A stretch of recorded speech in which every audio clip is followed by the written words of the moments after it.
No, no, no.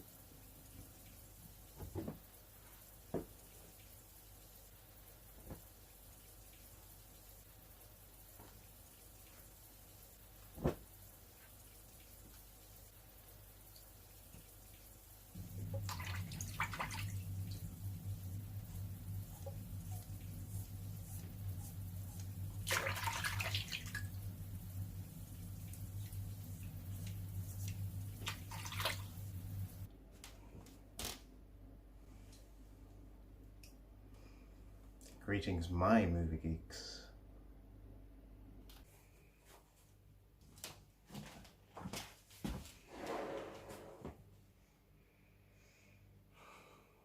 Greetings, my movie geeks. Welcome to another episode of Halloween Countdown, 31 films in 31 days.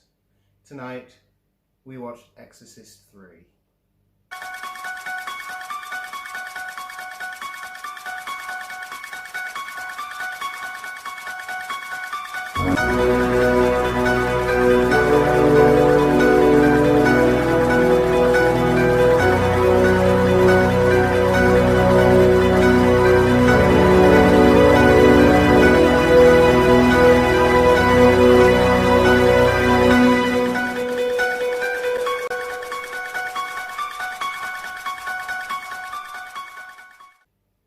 You can take it. Exorcist 3 I have never seen before. I don't know if you have. No. Quite a long film, and I found it quite a confusing film. Stars, the only star I really knew by name was George C. Scott, who plays the lead detective. Shouty detective. Yeah, he's very shouty, very angry. He's a lead detective in a murder case. And it starts where there's a body of a young boy recovered. It looks like it's been recovered from the water, I'm not sure. It didn't really show you. And then he is, one of his friends is a police, the police lieutenant's friend is a father, a priest. So they go out and watch a film to watch It's a Wonderful Life, and then he goes out on call. Terrible film.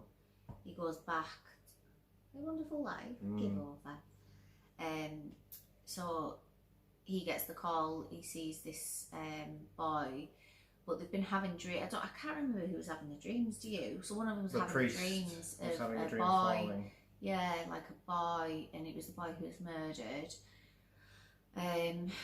The priest then takes him and he's took to hospital, and that night he's murdered in his room.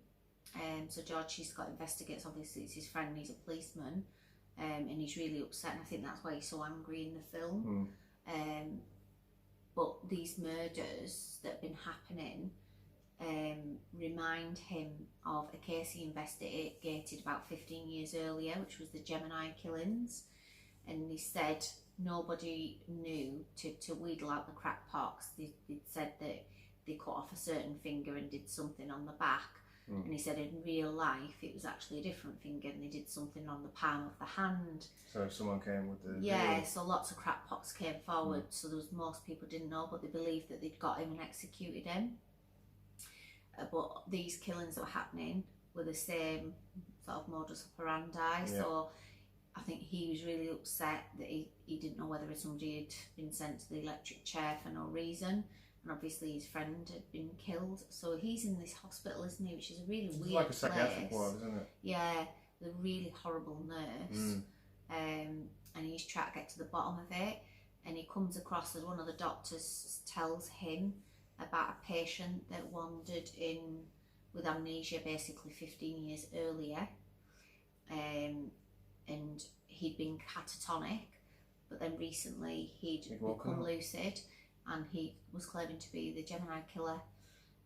So then it sort of rolls from there, doesn't it? He then starts to visit this guy, and the minute he sees him, he realises is it Father Barris from the original Barris, can't remember, from the original Exorcist film.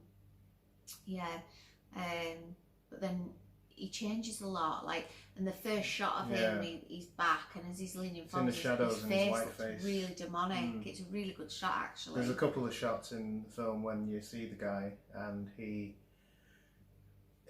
they change him a lot. So one moment he's one character, one actor, and then the next he's another actor, or he's got makeup on to make him look different. Yeah, and he flips between the old father from the first Exorcist film and Chucky, and the guy who plays Chucky, and I've forgotten his name. Brad Dourif. There you go then.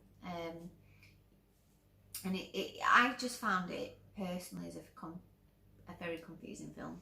We didn't really watch much of it. We were a little bit bored with it, to be honest. And every so often we'd wake up when George C. Scott would go, "I don't care what you're doing," something along those lines. I'll tell you what put me off as well, and I love George C. Scott. I think he's been in a lot of good films. His breathing in this film is, I mean, and it was made 9 years before he died, so he wasn't on death star or anything. He was a bit overweight in it, and whether he had breathing difficulties, I don't know. But if you watch it, you'll notice he's breathing as he's talking. Yeah, he's sort of having a conversation, and he's very breathy, and it's like it's quite off-putting. You think, is he all right? And if I was talking, I'd be like, "Are you all right, mate? Do you want to sit down?" Yeah, there's no balls coming downstairs in this time though. No. I mean, I just didn't enjoy it. I have to be honest, I didn't enjoy it, and I think I didn't pay a lot of attention, and that's probably why it didn't help. You know, why I did find it a bit confusing.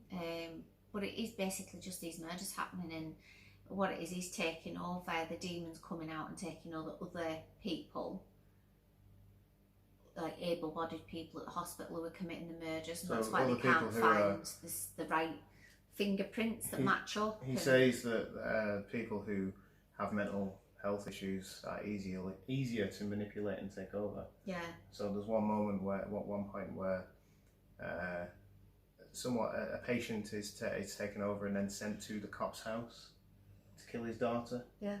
And it gets close.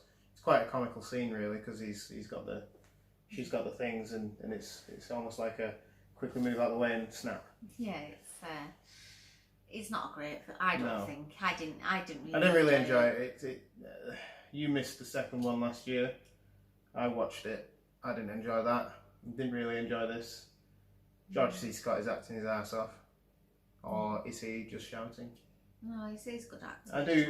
You said a fact that he's the only person to ever refuse an Academy Award, which he won for Patton. Yeah. And he refused it, even saying months beforehand that if he went for it, accept it. Yeah, he wouldn't go for it. Yeah. So interesting. Yeah, kudos to him.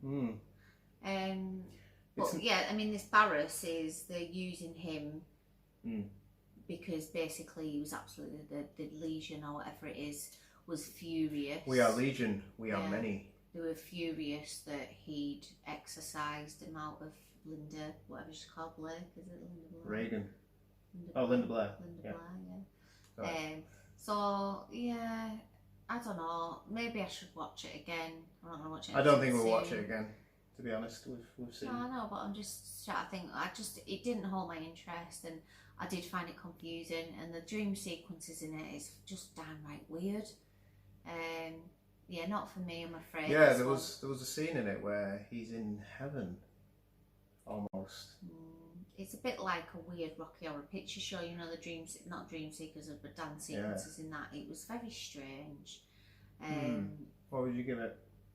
We haven't even gone in the end, but there's probably no point. It was very... Throwing an exorcism. Yeah, they threw in an exorcism, which wasn't really scripted, I think, originally. But then they did it. It was quite interesting that they brought back the original priest. Yeah. So it's quite good that they did that. Sorry, yawning. Yeah. I'm going to give it a 2.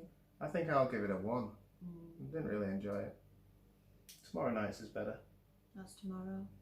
We're on the 29th today. It's the 30th tomorrow. We're watching Alien. That should be fun. Bit gruesome. Thank you for watching. You can like and subscribe if you want. You can share the videos. Help me out. We'll see you later. Bye.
What are you doing? Where are we? Run. What do you mean run? Run! Run.